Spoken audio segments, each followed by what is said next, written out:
तो यहाँ के बिल्डिंग बायलॉज होने चाहिए। मजबूरी है यहाँ पे आदमी को अनऑथराइज बनाना, यहाँ की मजबूरी है। अगर यहाँ पे थोड़ा बिल्डिंग बायलॉज से थोड़ा रिलैक्सेशन मिल जाएगा तो लोग उस पर काम करेंगे। मैंने तो जो है लेफ्टिनेंट गवर्नर को भी लिखा और मिनिस्ट्री ऑफ होम अफेयर्स को भी लिखा, सभी को लिखा है कि यहाँ के जो बिल्डिंग बायलॉज है वो अलग किए जाए ताकि यहाँ के लोगों को राहत मिले और ये अवैध निर्माण यहाँ पे कम हो सके। नहीं, जो भी इसमें एमसीडी को भी उन्होंने इन्वॉल्व कर लिया है। नहीं, एमसीडी का तो रोल है ना इसके अंदर। अगर कोई है तो कोई लिखत में कोई कंप्लेंट दे, उस पर कार्रवाई कराएंगे। अगर कहीं पे किसी हमारे जोन के अंदर कहीं गलत हो रहा है तो मैं लिखत में उसे कंप्लेंट दीजिए। नमस्कार, मैं साहिबा और आप सभी का स्वागत है न्यूज़ 1+ में, जो सत्य, साहस और सेवा के साथ सिर्फ सच दिखाता है। इस वक्त हम मौजूद हैं शहरी पहाड़गंज क्षेत्र में। यहाँ के जोन के जो चेयरमैन हैं मिस्टर सादिक, उनसे बात करेंगे कि इस जोन के कार्य किस तरह से चल रहे हैं और भी कई सारे सवाल हैं जिन पर हम बात करेंगे उनसे। जी सर, सबसे पहले हमारे चैनल में आपका स्वागत है। देखिए, मैं जो हूँ बल्ले महाराज से काउंसलर हूँ, वार्ड 79 से, तीसरी बार का पार्षद हूँ और तीसरी बार का जोन का चेयरमैन हूँ। तो ये सिटी शहर पहाड़गंज जोन जो है, ये जो जोन है बहुत ऐतिहासिक है और यह इतिहास से जुड़ा हुआ है, क्योंकि पुरानी दिल्ली के जितने भी कश्मीरी गेट, अजमेरी गेट और दिल्ली के जो भी सारे हैं पुराने शहर, चांदनी चौक, फतेहपुरी, जामा मस्जिद, जो भी दिल्ली का एक इतिहास रहा है वो इसी के अंदर रहा है। और इसी की जो है इस शहर, ये तो आपका शहरी सदर पहाड़गंज जोन उसी की नुमाइंदगी करता है। तो उसी का मैं तीसरी बार का चेयरमैन हूँ। यहाँ पे इशूज़ बहुत हैं, क्योंकि पुरानी होलसेल की मार्केटें हैं, पुराना फसीली शहर है, 2-2 फुट की संकरी गलियाँ हैं, 200 साल पुराना शहर है, बहुत सारी चीज़ें हैं, इश्यूज पुराने हैं। और सारी जितनी भी कहता हूँ हिंदुस्तान की जो भी बड़ी होलसेल की मंडियाँ हैं ज़्यादातर इसी जोन के अंदर आती हैं। तो बहुत कुछ इससे जुड़ा हुआ। काफ़ी सारे लोगों की शिकायत है कि मतलब यहाँ पे सीवर का पानी, खड्डे का बहुत ज़्यादा प्रॉब्लम्स है यहाँ पे। क्योंकि देखिए, यहाँ की कोई प्लानिंग तो हुई नहीं है, पुराना शहर है और उस शहर के अंदर आबादी बढ़ती चली गई।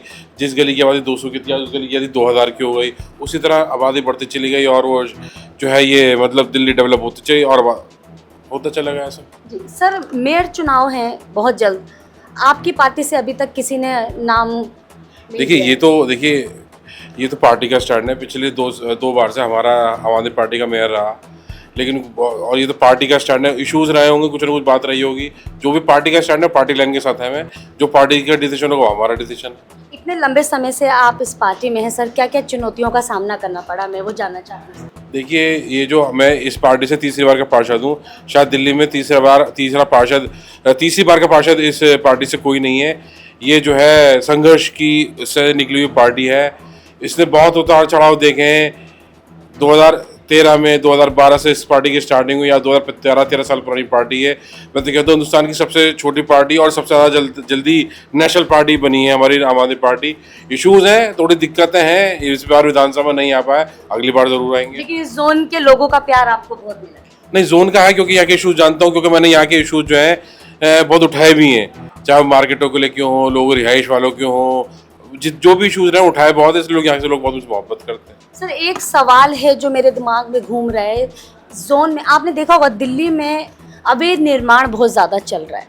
आपने देखा होगा आपके ही जोन के शहजादा बाग में अवैध निर्माण, जो साबुन फैक्ट्री आपने सुनी होगी, वहाँ पर जो बिल्डिंगें बन रही हैं, वो उसके विषय में मैं जानना चाहती हूँ। जो वो नक्शा पास नहीं हुआ है। असल में क्या है ना, ये जो हमारा शहर सदर पहाड़गंज जोन जो है पुराना है। यहाँ पे जो पूरी दिल्ली जो बिल्डिंग बाय लॉज हैं जो पूरी दिल्ली के अंदर एप्लीकेबल है, वो इसी जोन के अंदर एप्लीकेबल है। लेकिन ये जोन इतना पुराना है, लेकिन यहाँ की जोग्राफिकल कंडीशन अलग है, तो यहाँ की बिल्डिंग बाय लॉज होने चाहिए। मजबूरी है यहाँ पे आदमी को अनऑथराइज बनाना, यहाँ की मजबूरी है। अगर यहाँ पे थोड़ा बिल्डिंग बाय लॉज से थोड़ा रिलैक्सेशन मिल जाएगा तो लोग उस पर काम करेंगे। मैंने इसके बारे में लिखा है, पिछले तीन बार से लिखता आ रहा हूँ। मतलब यहाँ पे मैंने तो जो है लेफ्टिनेंट गवर्नर को भी लिखा और मिनिस्ट्री ऑफ होम अफेयर्स को भी लिखा, सभी को लिखा है कि यहाँ के जो बिल्डिंग बाय लॉज है वो अलग किए जाएँ ताकि यहाँ के लोगों को राहत मिले और ये अवैध निर्माण यहाँ पे कम हो सके। ये आपका नज़रिया है? क्योंकि अभी मैं वहाँ गई थी, मैंने वहाँ का कवर किया, वहाँ की बिल्डिंगों का कवर किया जो कि एमसीडी से पास नहीं हुई है वो, और फिर भी उनका निर्माण हुआ। 4-4 करोड़ में एक फ्लैट बिक रहा है। और ये बहुत ही बड़ा, मतलब वहाँ के लोगों से मैंने बातचीत की, लोगों का कहना है कि ये सबकी मिली भगत है। नहीं, जो क्योंकि इसमें एमसीडी को भी उन्होंने इन्वॉल्व कर लिया है। नहीं, एमसीडी का तो रोल है ना इसके अंदर। अगर कोई है तो कोई लिखत में कोई कंप्लेंट दे, उस पर कार्रवाई कराएंगे। अगर कहीं पे किसी हमारे जोन के अंदर कहीं गलत हो रहा है तो मैं लिखत में उसे कंप्लेंट दीजिए, जो भी कार्रवाई मुनासिब कार्रवाई उस पर कार्रवाई होगी उसके ऊपर। अवैध निर्माण का मुद्दा है सर, इसलिए मैंने उठाया। आपने देखा होगा मुस्तफाबाद में जो बिल्डिंग गिरी है, कितने सारे लोगों की जान चली गई।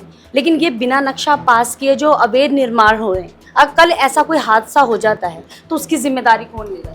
नहीं, इसकी जो वहाँ के पब्लिक के नुमाइंदे हैं उनकी भी जिम्मेदारी बनती है, और जो वहाँ अधिकारी हैं उनकी भी जिम्मेदारी बनती है कि जो अगर बिल्डिंग को इस तरह गलत काम हो रहा है उस पर निगरानी रखें, और अगर कहीं गलत उसे रोकें।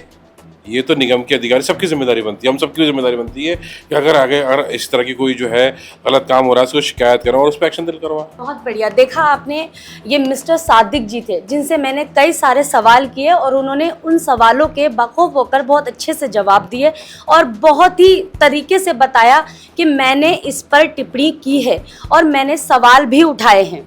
देखिए, इस खबर में तो बस इतना ही। तब तक के लिए नमस्कार।